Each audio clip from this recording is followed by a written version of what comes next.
Anteriormente habíamos visto el concepto de fantástico según Todorov.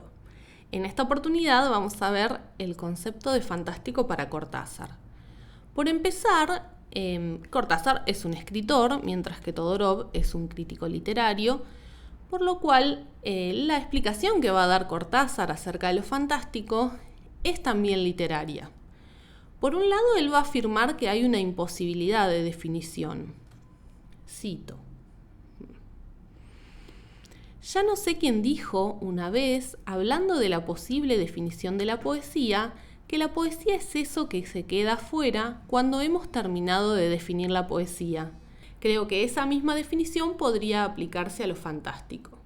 Bueno, va a comparar entonces el concepto de fantástico con esa imposibilidad de definir poesía y va a decir que es mejor que cada uno de nosotros piense, recuerde, mire sus percepciones y se plantee personalmente el problema de esas situaciones, de esas irrupciones, de esas llamadas coincidencias en que de golpe nuestra inteligencia y nuestra sensibilidad tienen la impresión de que las leyes a que obedecemos habitualmente no se cumplen del todo, o se están cumpliendo de una manera parcial o están dando su lugar a una excepción.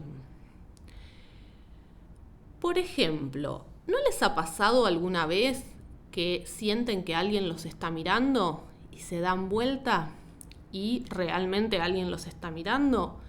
Bueno, ¿qué pasa con estas situaciones? La racionalidad no las puede explicar porque nuestros ojos miran en 180 grados hacia adelante, digamos, pero no podríamos mirar con la espalda. Sin embargo, hay algo en nosotros que sí está mirando. Hay algo en nosotros que la ciencia aún no puede explicar. O, por ejemplo, esas situaciones en las que estamos pensando en un amigo y justo nos manda un WhatsApp, o nos llama, o justo nos lo cruzamos por la calle, ejemplo para antes de la pandemia.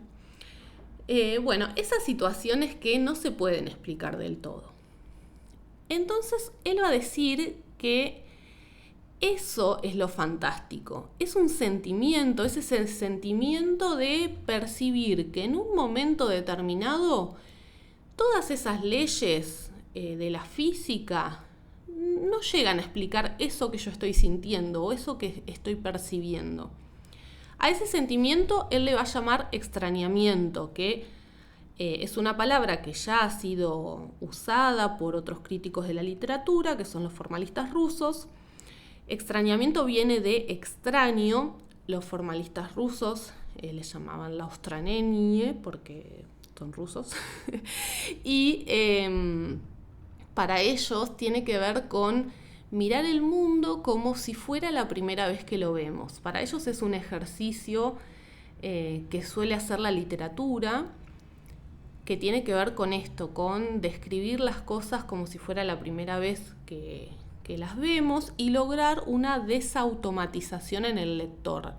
Que el lector, que siempre va ahí, bueno, todos los seres humanos de la modernidad, que vamos tan rápido que estamos como un poco alienados, que el arte sea capaz de desalienarnos a partir de este procedimiento de la ostranenie. Eso postulan los formalistas rusos. Cortázar lo va a llamar igual, lo va a llamar extrañamiento, o sea, tiene que ver con esta posibilidad de extrañarse, de alejarse y ver el mundo sin tanta seguridad.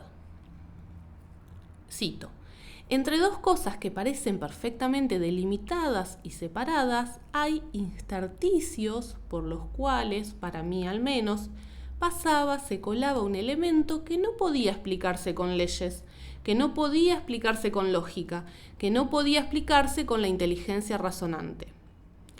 Él va a considerar que son como paréntesis de la realidad. Ese sentimiento, ese extrañamiento, está ahí a cada paso. Vuelvo a decirlo, en cualquier momento, y consiste sobre todo en el hecho de que las pautas de la lógica, de la causalidad del tiempo, del espacio, todo lo que nuestra inteligencia acepta desde Aristóteles como inamovible, seguro y tranquilizador, se ve bruscamente sacudido, como movido por una especie de viento interior que los desplaza y que los hace cambiar. La reflasheaba Cortázar, sí, estamos de acuerdo. Pero bueno, está tratando de explicar esto que decíamos. Hay momentos donde eso que nos está pasando, que sentimos, se escapa de la lógica. No hay manera de que lo podamos explicar desde ahí, desde lo científico. Bueno, en esas excepciones, en esos huecos intersticios, se cuela lo fantástico. Por lo tanto, fíjense que Cortázar, al marcar lo fantástico como un sentimiento, lo está ubicando en el sujeto mismo. O sea, no es un género literario ahora, no es un concepto abstracto que solo podemos aplicar a los textos. Es un elemento interno del sujeto, un sentimiento. Ahí hay una gran diferencia con Todorov. Bueno, este sentimiento para él no tiene nada de sobrenatural, ni de mágico, ni de esotérico. Es un sentimiento tan natural para algunas personas que dice no tiene nada de extraordinario.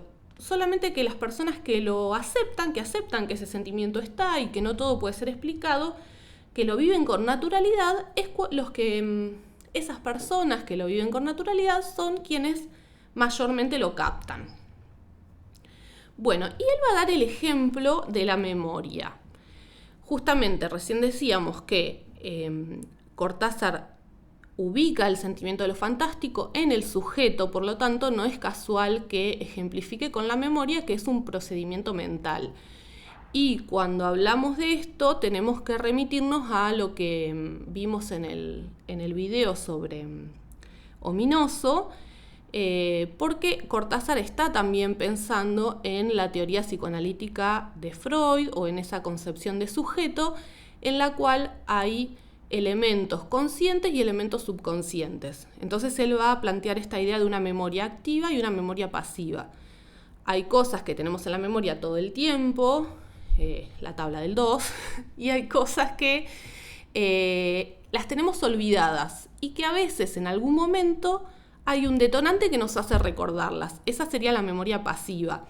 Todas esas cosas que hemos vivido a lo largo de nuestra vida y que nos hemos olvidado. Bueno, ¿dónde está toda esa información? Obviamente que en esta memoria pasiva que él dice, en el subconsciente. Bueno, entonces, volviendo a lo fantástico, ¿qué implica esto? Que nuestra mente no ha sido estudiada todavía lo suficiente. Que hay un montón de cosas que suceden en nuestra mente que todavía la ciencia no ha conseguido explicar. Entonces, Cortázar va a decir que lo fantástico y lo misterioso no son solamente las grandes imaginaciones del cine, de la literatura, los cuentos y las novelas. Está presente en nosotros mismos, en eso que es nuestra psiquis y que ni la ciencia ni la filosofía consiguen explicar más que de una manera primaria y rudimentaria. Y ahí él va a ejemplificar con otro cuento que se llama La noche boca arriba, de su autoría, que se los recomiendo quizás. Cerrando, lo fantástico para Cortázar es un sentimiento, tiene que ver con el extrañamiento y tiene que ver con las posibilidades de nuestra psiquis que aún la ciencia no logra explicar.